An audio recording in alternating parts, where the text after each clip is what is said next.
चुनाव के बाद सरकार ज़रूर बनी शहबाज शरीफ की, लेकिन पॉलिटिकल पावर उनके पास नहीं है। Political power field marshal general Asim Munir use करते हैं या सेना के पास असली पॉलिटिकल पावर है। चुनाव के बाद सरकार ज़रूर बनी शहबाज शरीफ की, लेकिन पॉलिटिकल पावर उनके पास नहीं है। Political power field marshal general Asim Munir use करते हैं या सेना के पास असली पॉलिटिकल पावर है। नमस्कार, मैं हिमांशी राजपूत और आप देख रहे हैं भारत एक्सप्रेस। पाकिस्तान के पूर्व प्रधानमंत्री और पीटीआई संस्थापक इमरान खान की जब से मौत की खबरें सामने आई है, तब से पूरे पाकिस्तान में हड़कंप मचा हुआ है। उनका परिवार उनसे जेल मिलने पहुंचा तो उन्हें मिलने भी नहीं दिया गया। अब उनकी जो बहन है अनीमा, उनका एक बयान सामने आया है। उन्होंने कहा है कि अगर मेरे भाई से मुझे मिलने नहीं दिया गया तो वो कुछ ऐसा कर देंगी जिससे बवाल मच जाएगा। तो इसी मुद्दे पर हमारे साथ बातचीत करने के लिए हमारे सहयोगी हैं, हरिशंकर जी हैं, उज्जवल जी हैं, अजीत प्रताप सिंह जी हैं। तो इनसे इस मुद्दे पर बातचीत करेंगे। तो सबसे पहले हरिशंकर जी से पूछते हैं, पाकिस्तान में इस वक्त क्या हालात? देखिए, पाकिस्तान में इस समय हालात जो है बहुत ख़राब हैं, क्योंकि अलीमा जो इमरान खान की बहन हैं, उन्होंने चेतावनी दी है कि अगर हमारी बात सुनी नहीं गई तो हम मतलब चेतावनी भरे लहजे हैं। और दूसरी बात कि पीटीआई जो इमरान खान जिसके संस्थापक हैं, उसके कार्यकर्ता जो हैं लगातार जिस जेल में इमरान खान बंद है वहाँ पर लगातार वो बाहर में प्रदर्शन कर रहे हैं। उसके अलावा और भी कई जगह पे उनके कार्यकर्ता जो है वो एकजुट दिख रहे हैं। ऐसे में पाकिस्तान सरकार के लिए इसको संभाल पाना, इस हालात को संभाल पाना, क्योंकि हालांकि सरकार का दावा है कि वो सुरक्षित हैं, वो सही हैं। यूएन ने भी कहा था कि जानमाल की सुरक्षा को लेकर के यूएन ने भी चिंता जताई थी, लेकिन इसके बावजूद अगर पाकिस्तान की जो सरकार है, उनके परिवार के किसी सदस्य को या वकील को, उनके जो कई और भी नेता हैं, उनको क्यों नहीं मिलने दिया जा रहा है, ये अपने आप में बड़ा सवाल है। और इमरान खान पाकिस्तान में कोई नए व्यक्ति या साधारण व्यक्ति नहीं है। वो पाकिस्तान के पूर्व क्रिकेटर हैं, दुनिया के नामी गिरामी शख्सियत हैं। उसके बाद वो पूर्व प्रधानमंत्री हैं और जेल में बंद हैं, चाहे मामला जो भी हो। लेकिन एक मानवीय आधार हर जगह पे होता है कि अगर उनके परिवार के लोग लगातार मांग कर रहे हैं तो उनसे मुलाकात क्यों नहीं करवाया जा रहा है, इसी पर शक हो रहा है। हालांकि सरकार की ओर से सफाई दी गई है, लेकिन बावजूद इसके लगातार जो है वो संसद हो चाहे बाहर में हो, पाकिस्तान में पीटीआई पार्टी के जो लोग हैं, उनके जो नेता हैं, वो लगातार ये सवाल उठा रहे हैं। और शक इसीलिए गहरा होता जा रहा है कि मुलाकात क्यों नहीं हो रही है, कोई इमरान खान की तस्वीरें बाहर में क्यों नहीं आ रही है, इसी पर शक गहरा रहा है। लेकिन इस हालात को काबू करने का एकमात्र तरीका है कि इमरान खान से उनके अगर घर के सदस्य हैं या कोई भी जो उनके मिलने वाले हैं, अगर वहां जाकर के मुलाकात करते हैं तभी इस समस्या का समाधान होगा। वरना लोग सड़कों पर हैं, वहां किसी भी वक्त कुछ भी हो सकता है और उसके बाद हालात आप समझ ही जाइए। देखिए, बिल्कुल सही बात है, बिल्कुल सही सवाल है, क्योंकि सरकार की तरफ से भी कहा गया है कि उन्हें 5 स्टार सुविधा मिल रही है, वो जेल में सुरक्षित है, फिर भी इमरान खान से मिलने क्यों नहीं दिया जा रहा? देखिए, पहले तो ये समझना ज़रूरी है कि पाकिस्तान के असली हालात क्या हैं। सबसे अहम बात कि चुनाव के बाद सरकार ज़रूर बनी शहबाज शरीफ की, लेकिन पॉलिटिकल पावर उनके पास नहीं है। Political power field marshal general Asim Munir use करते हैं या सेना के पास असली पॉलिटिकल पावर है। और इसीलिए चाहे वो अमेरिका के राष्ट्रपति डोनाल्ड ट्रंप हो, वो मिलते हैं उनसे। दूसरी मुलाकात में ज़रूर शहबाज शरीफ को बुलाया गया, लेकिन पॉलिटिकल पावर जो है आर्मी वहाँ की होल्ड करती है। और आर्मी से इमरान खान का 36 का आंकड़ा है, क्योंकि आप 2 साल पहले भी देखिए जिस तरह से जब उनको गिरफ्तार किया गया तो पूरे देश में गृह युद्ध जैसे हालात बने, दंगे हुए और जो हमले किए गए, डिफेंस जो इंस्टॉलेशन है वहाँ पे भी हमले किए गए। तो आसिम मुनीर और इमरान खान एक दूसरे को बिल्कुल भी नहीं पसंद करते और इसीलिए देखिए 2 साल से जेल में है, मुकदमे में के कारण जेल में है, सज़ा मिली है। लेकिन उनकी दुश्मनी इतनी गहरी है कि वो बहुत चाहते हैं कि उसको मार दिया जाए, पर चूँकि सबकी निगरानी है, पूरी दुनिया भर के संस्थाओं की निगरानी है, तो ऐसे नहीं मार सकते। तो उनको काल कोठरी में रखा पिछले 6 हफ्ते से। ऐसा बताया जा रहा है कि 3 हफ्ते से तो कोई मिला नहीं उनसे, और 6 हफ्ते से उनको एक अकेले एक तन्हा जो बैरक होती है उसमें रखा है, यानी घुट घुट के आदमी वहाँ पे मर जाता है। तो ये उनके साथ ये किया जा रहा है। लेकिन फ़िलहाल अभी जो अदियाला जेल रावलपिंडी की उसका स्टेटमेंट जारी किया गया कि वो सुरक्षित हैं, पूरी तरह हेल्दी है, माना भी जा सकता है। लेकिन हालात ऐसे हैं कि आर्मी कभी नहीं चाहेगी कि ये आदमी बाहर आए, क्योंकि बाहर आएगा तो फिर आर्मी के लिए मुश्किल होगी, क्योंकि अगर चुनाव लड़ता है फिर सत्ता आती है तो फिर आसिम मुनीर के लिए मुश्किल हो सकती है। इसीलिए कोशिश उनकी वही है। अब कितना सफल हो पाएंगे, लेकिन ओवरऑल अगर पाकिस्तान की स्थिति देखिए तो बहुत ही ब्रूटल है। वहाँ पर खाने को नहीं है, खाने पीने के सामान, इतनी महंगाई है। और जो सत्ताधारी लोग हैं, जैसे कि मतलब इंडिया में बहुत जगह है, नेपाल में अभी हुआ, तो वहाँ पर कुछ लोगों के पास सत्ता है और वही लोग भ्रष्टाचार करके पैसे कमाए हैं, तो आम जनता के पास कुछ नहीं है। तो उनके सामने जो मुद्दे हैं उनको हटाने के लिए ये मुद्दा लाया गया है कि असली मुद्दे से ध्यान भटक जाए और इमरान खान का मुद्दा आए। लेकिन पीटीआई के लोग जो है, जिनके काफ़ी समर्थक है पूरे पाकिस्तान में, उन्होंने कल रावलपिंडी की अदियाला जेल में, इस्लामाबाद में, लाहौर में, कई जगह उन्होंने प्रदर्शन किया। और निश्चित रूप से अगर कुछ दिनों के भीतर अगर उनको पेश नहीं किया गया बाहर, तो शायद मुश्किल हालात और हो सकते हैं। और गृह युद्ध की जो स्थिति है, चाहे वो बलूचिस्तान हो, चाहे सिंध हो, खैबर पख्तूनिया, यहाँ तो भारी विरोध होता है। सिर्फ पंजाब उनके पकड़ में है और पंजाबी जो हैं वहाँ के, वही सत्ता पे अपनी पकड़ रखते हैं पूरे पाकिस्तान में। हर चीज़ जो रिसोर्सेज है उस पर कब्जा जमाए बैठे हैं, इसीलिए विरोध होता है इनका। और पाक ऑक्युपाइड कश्मीर है, वहाँ भी काफ़ी विरोध चल रहा है। तो पूरे देश के हालात वैसे ही गड़बड़ है, और ऐसे में यदि इमरान खान की हत्या हुई तो वहाँ पे हालात बेकाबू हो सकते हैं। देखिए, जेल में कई बार इमरान खान खुद ही ये बोल चुके हैं कि अगर मुझे कुछ भी होता है तो आसिम मुनीर इसके ज़िम्मेदार होंगे। आप देखो हिमांशी, एक तो जब किसी देश में बहुत हलचल तेज होती है या लोगों को लगता है कि अब बहुत गलत हो रहा है उनके साथ, तो एक आखिरी विकल्प होता है वहाँ की न्यायिक व्यवस्था। आप वहाँ का जो कोर्ट होता है, आप उसके पास जाते हो, न्यायालय के पास जाते हो, न्यायालय से अपनी अपील करते हो और वहाँ पर आप अपनी सुनवाइयाँ होती हैं। इसी साल 24 मार्च को इमरान खान से जब मिलने के लिए याचिका डाली उनके समर्थकों ने, उनके परिवार के लोगों ने, तो कोर्ट ने हफ्ते में 2 बार मिलने के लिए उनकी याचिका को स्वीकार किया था और हफ्ते में 2 बार मिलने का आदेश दिया था कि आप 2 बार मिल सकते हो।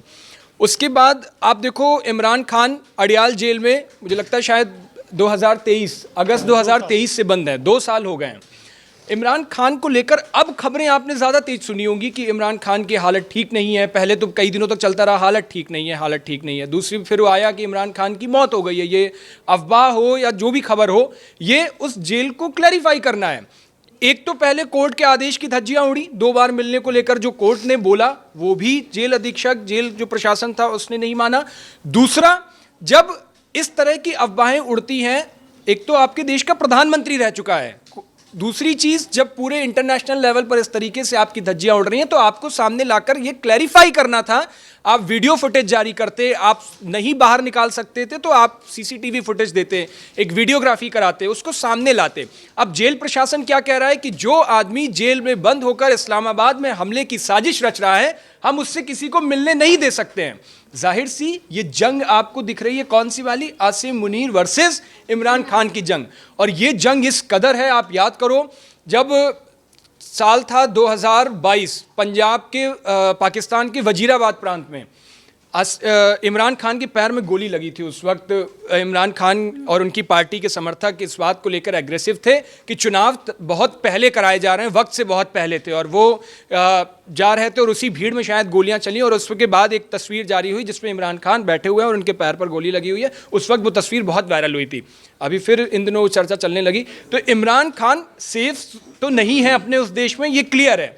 और चूंकि आसिम मुनीर के हाथ में पूरी पावर है, आसिम मुनीर ही कंट्रोल कर रहे हैं। अमेरिका का सहयोग आपने बीते कई दिनों देखा, उनको व्हाइट हाउस में डिनर के लिए बुलाया गया। ट्रंप किस तरीके से उनकी तारीफ कर देते हैं, तो उससे उनको ताकत मिलती है, बल मिलता है। ये वही नतीजा है कि आसिम मुनीर चाहते हैं कि अपने दुश्मन को घोट घोट कर धीरे धीरे करके उसको ख़त्म कर दे। और मुझे लगता है कि शायद अगर इस तरीके के आरोप लग रहे हैं तो पूरी दुनिया के सामने उनको ला करके उनको दिखाना चाहिए कि नहीं वो ठीक है। और परिवार से मिलने के लिए कौन मना करता है, परिवार जब कोर्ट कह चुका है तो वो भी इस बात का मुझे लगता है कि वहाँ के कोर्ट को ये संज्ञान लेना चाहिए और इसको लेकर के अवमानना की एक प्रक्रिया शुरू करनी चाहिए।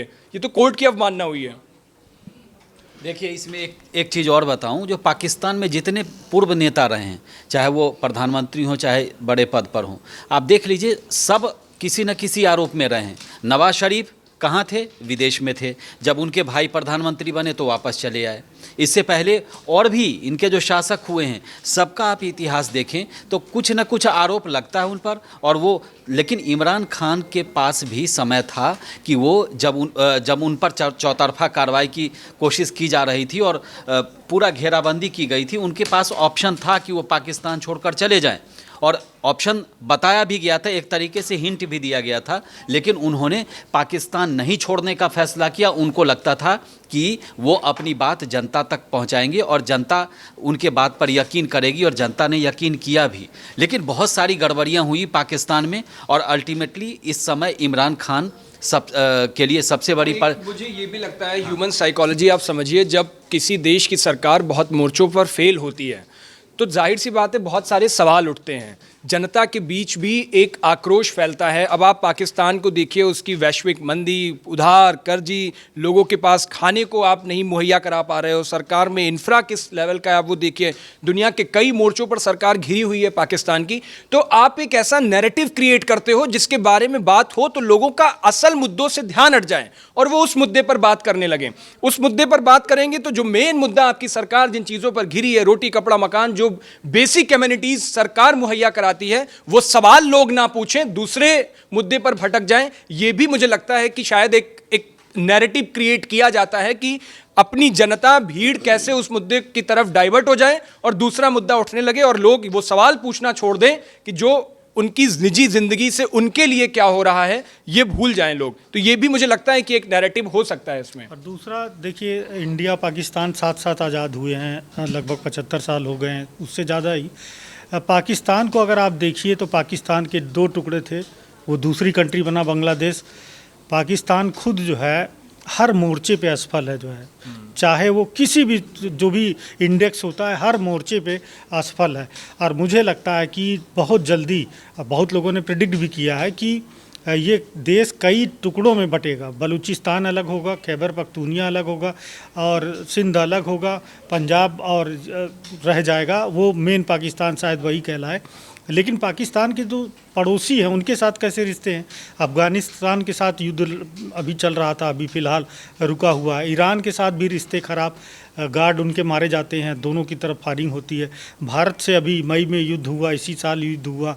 मुँह की खाई, न सिर्फ आतंकवादियों के जो उनके ठिकाने थे तबाह किए गए, बल्कि पाकिस्तान के जो बड़े बड़े मिलिट्री इंस्टॉलेशन थे, भारत ने वहाँ पर भी ब्रह्मोस मिसाइल दागकर पूरा ध्वस्त कर दिया।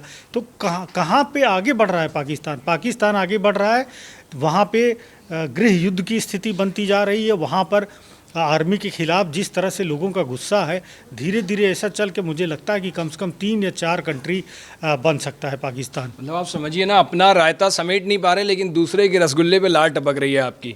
आपके यहाँ पर गृहयुद्ध जैसे हालात बन रहे हैं, लेकिन बात करते हैं पीओके को लेने की, बात करते हैं आपकी भारत के साथ लड़ाई करने की। और आप देखिए जिस तरीके से असीम मुनीर की आप पिछले कई दफ़े से आप उनकी कार्यशैली देखिए, किस तरीके से ट्रंप, और अभी खबर आई है सर, अमेरिका के जब से टैरिफ लगा है उसके बाद से भारत के आप जीडीपी ग्रोथ को देखिए, सेकेंड क्वार्टर में 8.2, मतलब दैट इज रिकॉर्ड ब्रेकिंग, पूरी दुनिया में सबसे ज़्यादा।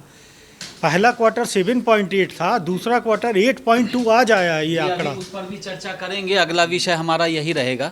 लेकिन आप वही पर्सपेक्टिव जो सर बात कर रहे थे ना कि आज़ाद हुए हम एक साथ हम काम करना शुरू किए, अलग अलग टुकड़े हुए, बावजूद उसके आज आप देखिए अमेरिका जैसा देश आंख दिखाता है, टैरिफ की धमकियां देता है, उसके बावजूद हमारे यहाँ के आप इंफ्रा देखिए, हमारे यहाँ की जीडीपी ग्रोथ देखिए। और लेकिन इसमें सबसे ज़्यादा तारीफ भारत सरकार की करनी होगी। भारत सरकार को पता था कि अमेरिका ये करने वाला है। भारत सरकार ने कहा कि ये ऑप्शन अगर आपका क्लोज हो रहा है तो आपके लिए ओपन क्या हो रहा है। ईयू ने कहा कि हम आपके साथ व्यापार करने को तैयार हैं। ईयू के साथ उन्होंने मीटिंग की। उसके बाद जो छोटे छोटे कंट्रीज़ हैं, कई बार लोग पूछते हैं कि प्रधानमंत्री अफ्रीका के इस देश में क्यों जा रहे हैं भाई? तो भाई इसीलिए जा रहे हैं कि छोटे छोटे कंट्री से भी आपको व्यापार मिलता है, वहाँ भी आईटी चाहिए, वहाँ भी हर तरह के उत्पाद चाहिए जो हमारी कंपनियाँ करती हैं, और इसी का असर वहाँ पर है। तो मुझे लगता है कि पाकिस्तान से तुलना तो हो ही नहीं सकता। पाकिस्तान की तुलना बांग्लादेश से बेशक हो सकता है। एक टाइम में बांग्लादेश भी जब भारत के साथ संपर्क में अच्छे रिश्ते में था तो बांग्लादेश के अच्छे हिसाब किताब थे, लेकिन अब वो भी पाकिस्तान का दोस्त बनता जा रहा है तो हिसाब किताब वहाँ भी ख़राब हो रहा है। तो वीडियो में बस इतना ही। ऐसी ही तमाम खबरों को जानने के लिए देखते रहिए भारत एक्सप्रेस। धन्यवाद।